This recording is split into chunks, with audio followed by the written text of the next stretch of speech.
everybody, we are back again with some poll results. That's right, this is exactly what you guys have been saying in the public opinion polls that I put on my main channel. This is where we go through them and we show you how everybody voted, so let's dive in. Okay, first question. I dislike this most of all. Filling out job applications, searching for jobs, interviews, or waiting to hear from recruiters. And waiting to hear from recruiters won out. That was kind of a little bit surprising, to be honest with you. The way I recommend people do job search is you never look back. You just keep moving forward. So you keep applying to more jobs, keep pursuing opportunities. And now if along the way people call you and they want to interview you or they want to do something with you, great. But you keep looking ahead rather than stopping and waiting by the phone and wondering why it's not ringing. That's bad for your mental health and it's bad for productivity. So yeah, it's kind of surprising that this one, I would have thought any of these would be legitimate issues, but the people have spoken. Where are we here? Okay, are you in control of your fate? A very philosophical one. Yes, no, maybe, or only in Australia. That, of course, being the only serious answer. The winner apparently was no. So a very fatalistic bunch of people, but I can certainly understand that if you're currently looking for a job. So that makes sense. If you were not the successful candidate, would you rather they call only if you were selected and not call, or receive an email saying you've been rejected? Now, this is where I differ from apparently 93% of the population here. I personally think this is the best way to go. They only call if you were selected, because one of the things people don't like is they don't like repeated rejection. So I would have thought that like a situation where, we'll call you if you're picked, but otherwise it's understood that you're not. I would have thought that would be better, because then you don't have to worry about getting contacted with, rejection constantly. But I'm in the tiny minority there. Most people would rather have an email saying they were rejected. So fair enough. That's what people want. What's worse? A fake job posting, a rude, bored interviewer, a recruiter who ghosts you, or an empty inbox, which is the worst. And of course, the winner in the poll was a fake job posting. That actually surprised me. I would have thought that this would be pretty bad. But hey, none of these are good. It's just a question of taste. So that's what people are saying. In your experience, when a recruiter says, "I'll get back to you," this means I'll get back to you in 2 to 3 days. I might get back to you if you're lucky. I'll never get back to you, you chump. Or we both know we'll never speak to each other again, right? Okay, well, that one with 46%, most people thought this. Yeah, this is basically this, except that both people understand that it's that. So it is a phrase that tends to mean this. That's really when, somebody says, "I'll get back to you," that means I'll never get back to you. And I know that you understand this, but this is the polite way of saying that. That's usually what it means in higher level business circles. But a lot of first-time job seekers may not really be aware of that, especially if they're an introvert or anything like that. I know I certainly wasn't when I came out of university. This was acquired knowledge to decipher a lot of the lingo that people use. It has a language all of its own. It's got its own secret code almost. So that's what people said. The first real job you had in your life lasted or has lasted less than 5 months, 5 to 10 months, 11 to 18 months, or more than 18 months. So for your first job, that's how long it was. I was actually surprised at that. I thought there might have been more people who did, a first-time job. It's not really that serious, but apparently not. So yeah, most popular question is the longest one, followed by the shortest one. So go figure. The most valuable skill of all to your career is self-control and self-discipline, having rapport with others one-on-one, networking, or black magic, both types of black magic. Okay, so I'm pretty sure we all know what I'm talking about here. The winner, of course, was self-control and self-discipline. Yes, I agree. That's the fundamental skill. If you don't have this, then the next two won't make much sense, right? Having rapport with people doesn't make any sense if you have no self-control. And networking won't really do you much good if you don't have any self-control. But getting past that, networking can connect you with people, understanding how to connect with people, that helps. But usually you form bonds with this. So it starts with this, then you build that on top, and then you build that on top for success. So I just wanted to see how it was perceived. This is the hardest skill to learn: public speaking, persuasion, networking, or how to refrain from beating people up. This is a joke answer, of course, and the winner was networking. I disagree with this. Networking is actually pretty damn simple once you understand the principle. Now, I'm an introvert, and I do a lot of networking for introverts, so I don't do a lot of schmoozing. I don't go to a lot of like wine and cheese events, anything like that, or fundraisers or stuff like that. Anything you're expected to really schmooze, it's not a problem. I just that I find that type of interaction rather inefficient, to be honest with you.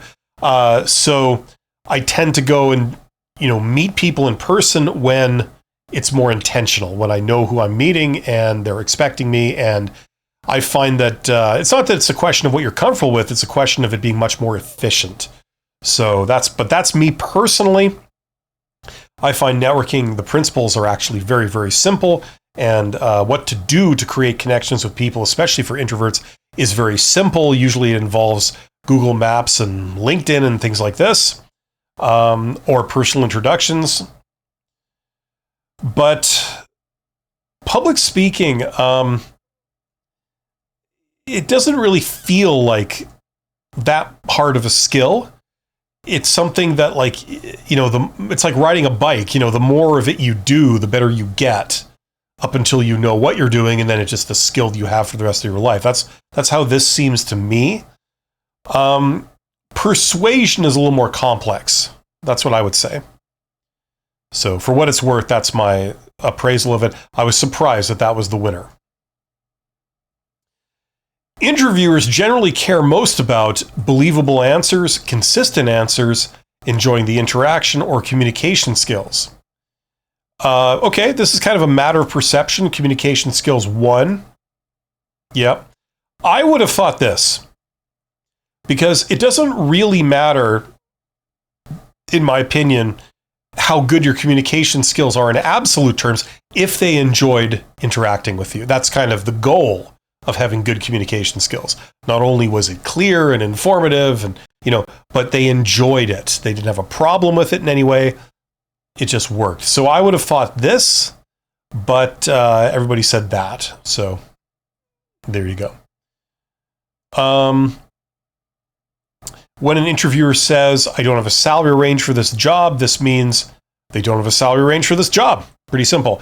Or they do, but they are confident they'll get you to give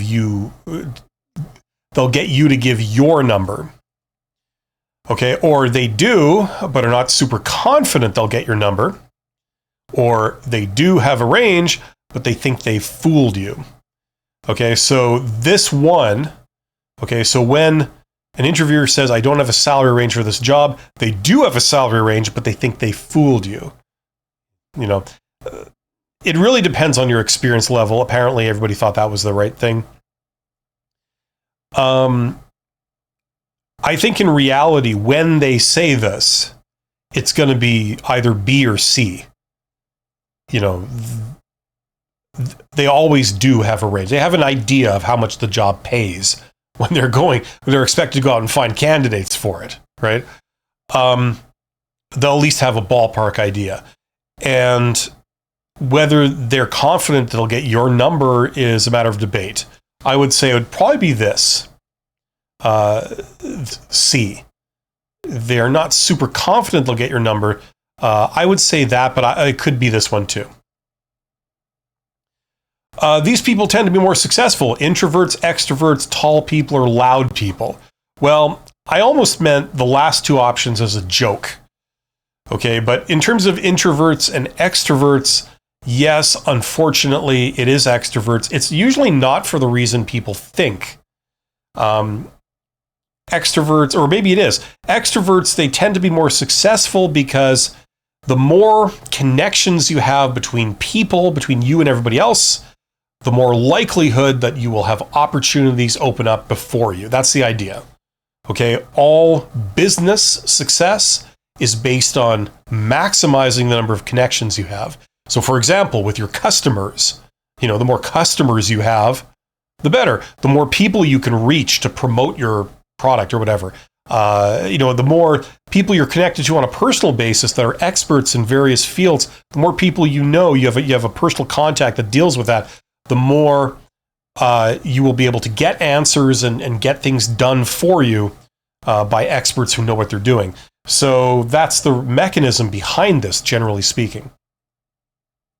And they tend to be out enjoying making connections, as opposed to introverts who hate making connections because they don't like social interaction. And I am an introvert, so I can speak all about them. It's okay. When is the best time to send job applications? Whenever I damn well please, Monday, Sunday, or 8 a.m. to noon. I have asked this before a few times, and the goal for this is for me to actually signal to people that there is no real right answer. It's basically as soon as possible is the right answer for this. And I was trying to signal that was the case, but I don't think I really succeeded in this case. How many job interviews have you done? 0 to 1, 2 to 10, 11 to 50, or more than 50? So obviously this is where people peak for my audience. 45% of people said they were in here. 2 to 10, which makes sense. The first career job you had in your life lasted or has lasted less than 6 months, 6 to 18 months, 19 months to 5 years, or more than 5 years. So the first career job, not your first job, the first career job you had. So that excludes like little things you did when you were just starting out. If you were in university or trade school or something, this is like your first serious job to do with your career. And the winner here was between 19 months and 5 years. I didn't know what I expected with this. It really depended on, what my overall audience is. So that's what the results were. People treat me differently based on my manner of dress. If you're wearing a dress or not, true or false? And yes, the answer is true. That is a well-known thing. The way you dress kind of signals who you are to people who don't know you, because they only have your physical appearance to judge you on to determine who you are. And if you indicate that you're in like a 3-piece suit or a tuxedo or something, or, you're in, sweatpants with food stains all down your shirt, they're going to conclude different answers to that question based on what you look like. So yeah, I ask these questions to try and signal these things to people that may not have figured them out of their own accord. Okay, I use AI to customize my cover letters. I use AI to customize my resume. Both or neither, or neither, depending on your point of view. I would suspect that. So this was 40% at the time, in early 2026. I suspect that this is greater now. We're seeing generally higher adoption of this. And the people that are doing it, I gotta say, rightly or wrongly, I think those people are going to be much more successful, certainly with applying to posted jobs. Because you can do the equivalent quality of applications, but you can do many, many more of them than you would be able to if you're doing the whole thing manually. So that's the reason. It's not that it's any real better than what you could do on your own. It's just that it's quicker to achieve a half-decent result. Always remember to proofread, though. I would rather talk to a tree, a receptionist, a recruiter, or a business owner. So tree won, which was kind of surprising. Business owner was the runner-up with 36%. This is what I thought would win. I thought maybe the tree would be number 2 certainly before recruiter and possibly before receptionist. But it would not surprise me if it went business owner, receptionist, tree, and recruiter. But apparently tree won out. So there you go. Have you ever walked out of a job interview ending it early? I get comments all the time from people who say, oh, I would walk out. That's a very standard phrase. So have you ever walked out of a job interview ending it early? Yes, no, only in my wildest dreams or only in my worst nightmares. So the winner was no, which I can understand. But about a quarter of people said yes. So, yeah, and I think the longer you're at the game, the more likelihood that this has happened to you once or twice. God, what was that? Here we go. I hate when my screen just jumps like that. Why did you leave your last job? Unsatisfying work, bad people, poor compensation, or no opportunity for advancement or growth? Well, that one with 42% of people said no opportunity for advancement or growth. That kind of surprised me, to be honest with you. I would have thought bad people would have been the leading cause. The leading cause that people state that they leave a job is for a bad boss. So I would have thought bad people would encompass that, but apparently not. Apparently it's no career advancement opportunities. And then the runner-up was, so you got no opportunities for advancement or growth, followed by bad people, poor compensation, and unsatisfying work. I agree with that. It doesn't really matter what the work is for a lot of people, if you love being there and the people are awesome. That usually is the great equalizer. What's your biggest turnoff? Bad boss, bad coworkers, bad employer, or bad job duties? This is kind of the same question, just rephrased. And yes, bad boss won out with 58% of people saying that. Yeah, that does reflect on the number one reason why people leave jobs. So there you go. And job duties, it's actually not last. It's second last. Bad employer is the last one here. Okay, the worst part of job search is waiting for a response, getting ghosted by recruiters, fake job postings, or repeated rejection. These are all legitimate answers. I would have thought that this would have, or this repeated rejection would have been more of an issue for people, but apparently it was being ghosted. You know, I guess it's a type of rejection in a way, but that was the winner. So interesting. I'm learning about people's perceptions of these things. The document describing my work history is called a resume, a curriculum vitae, a me sheet, or a stuff I've done paper. I vote for stuff I've done paper or me sheet, but apparently most people said resume. Yes.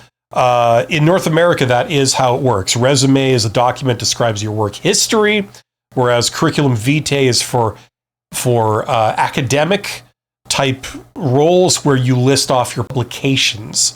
So it's a little bit of a different thing. But apparently in the EU and in other places around the world, that's not universal. In the European Union, I understand that CV, curriculum vitae, is the document that describes your work history. So this really depends on where you live in the world, what you're going to put. I want to run my own business someday. Yes, no, maybe, or only if the power can go straight to my head. I would have thought the answer would have been this. But apparently it was yes. So most people apparently who answered this said, yes, I do want to run my own business someday. It's surprising that that's what people think, because I do operate, at least right now, I operate a live stream once a week where we talk about entrepreneurship and side hustles. So I would have thought that would have been more popular if people truly felt this way. But yeah, it's interesting. Would you rather interact with a recruiter via in-person meeting, video call, phone, like a voice call, or email, DM, semaphore, or homing pigeon? So semaphore, if you don't know, is where they communicate with the flags, and homing pigeon is where you attach your message to the leg of a bird, who then is trained to fly and go in a certain direction. I know there's a bit more to it, but you get the idea. The answer, of course, is in-person meeting. That should be the best form of interaction. It is the best form of interaction. It beats out video call. It beats the phone. This is so this is real time, but you're in person. This is real time. This is real time, but you can't see the person, so you can't read their body language as easily. And this is not in real time. That's what makes it far inferior.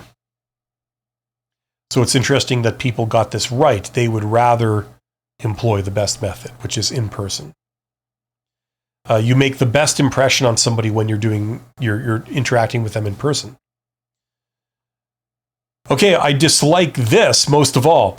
Recruiters saving us all from the dangers of common sense, filling out every single mandatory field on job applications, searching through job listings that are probably fake, and interviews. Now, these are all legitimate answers. Maybe the first one is kind of not, but I don't know. I still kind of say it is. So what did people dislike the most? They disliked searching through job listings that are probably fake. What this is telling me is that fake jobs are a much bigger thing than I think they are.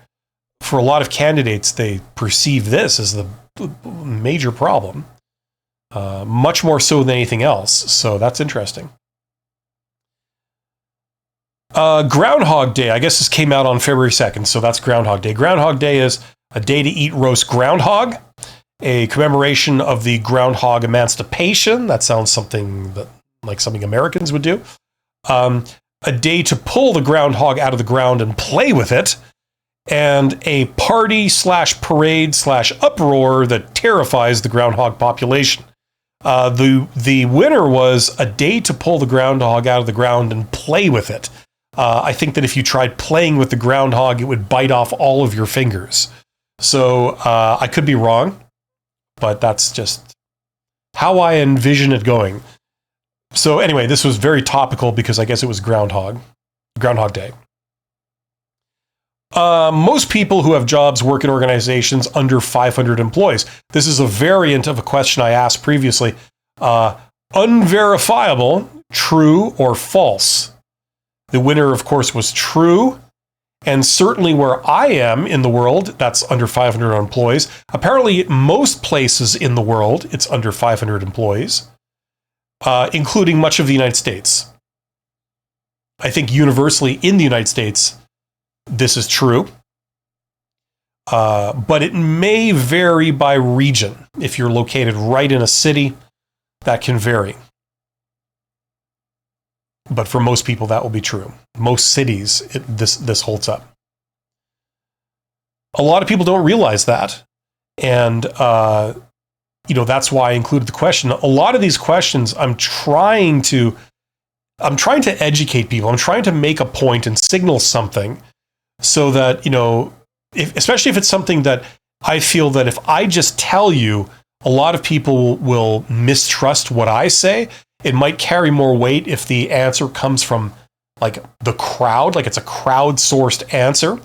And that's what I was trying to do with some of these poll questions, where you can see this is not coming from me. This is what most people think, at least most people that are filling out these polls.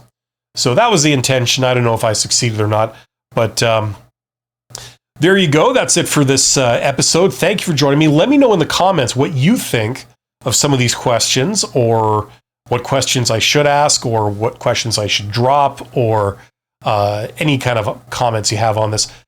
Thanks so much. You guys are awesome. I'll see you on the next video. Take care.